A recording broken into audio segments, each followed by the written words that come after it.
The Gold Coast Mayor spends much of his time on wheels. Council chambers that way. But Tom Tate today decided against battling M1 traffic to dial into high-level talks in Brisbane over how to fund fixing the road. I don't think it's unreasonable to ask the federal government to fund the M1 in the same way that they fund the same road just across the border. On the Gold Coast, the federal government will tip in at least $110 million, but the state wants it to be at least $176 million. While for the Gateway Merge project, the federal coalition's committed to $105 million. But if they followed the 80-20 split rule, they should contribute $168 million. In total, that's a shortfall of $129 million the state wants from Canberra. The Gateway Merge hasn't had a major upgrade in around 20 years, and in that time, suburbs south of Brisbane have boomed, meaning more and more cars are using this section of the M1.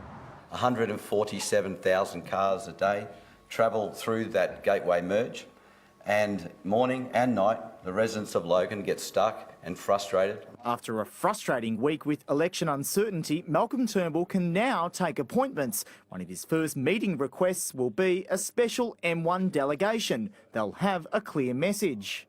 Get off your ass, get in your car, drive from the Gold Coast to Brisbane.